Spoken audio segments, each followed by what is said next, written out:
আসসালামু আলাইকুম ওরহমতুল্লাহ। আচ্ছা, আপনাকে যদি হজরত মুহাম্মদ সাল্লাল্লাহু আলাইহি ওয়াসাল্লামের সহধর্মিণীদের নাম জিজ্ঞাসা করা হয়, আপনি কয়জনের নাম বলতে পারবেন? খাদিজা রাদিয়াল্লাহু আনহা, আয়েশা রাদিয়াল্লাহু আনহা, হাফসা রাদিয়াল্লাহু আনহা। এরপর আর নাম মনে করতে পারছেন কি? খুব সম্ভবত না। কেন বলুন তো?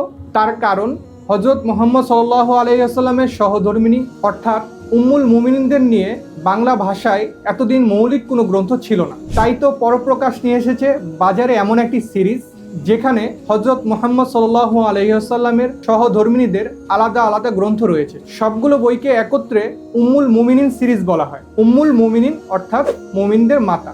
আপনার বাসায় মা, স্ত্রী, বোন যেই থাকুক না কেন, তাদের প্রত্যেকের জন্য এই সিরিজটি খুবই গুরুত্বপূর্ণ। কেননা এই সিরিজটিতে রয়েছে উম্মুল মুমিনিনের বিয়ের পূর্বের জীবন, বিয়ের পরের জীবন, রাসূল সাল্লাল্লাহু আলাইহি ওয়াসাল্লাম থেকে প্রাপ্ত শিক্ষার বিবরণ, তাদের দুঃখ দুর্দশার গল্প এবং উত্থান পাথান সহ শিক্ষণীয় নানা কিছু।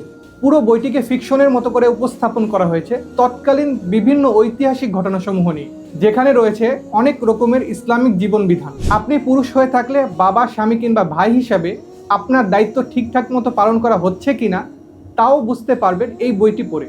একজন নারী হিসাবে এই উম্মুল মুমিনিন সিরিজটি আপনাকে দেখাবে আলোর পথ, যেখানে হজরত মুহাম্মদ সাল্লাল্লাহু আলাইহি ওয়াসাল্লামের সহধর্মিণীদের জীবনী হয়ে উঠবে একমাত্র অনুকরণীয় আদর্শ। আপনি এও জানতে পারবেন এত কষ্ট এবং দারিদ্রতার মধ্যে থেকেও কিভাবে আলোকময় করে তুলেছিলেন তাদের জীবন, এবং নবীজির মৃত্যুর পর তার অনুপস্থিতিতে উম্মুল মুমিনিনগণ ইসলামের কোন কোন ক্ষেত্রে কি কি অবদান রেখেছেন সে বিষয়ক বিস্তারিত বর্ণনাও রয়েছে এই পুরো সিরিজটিতে।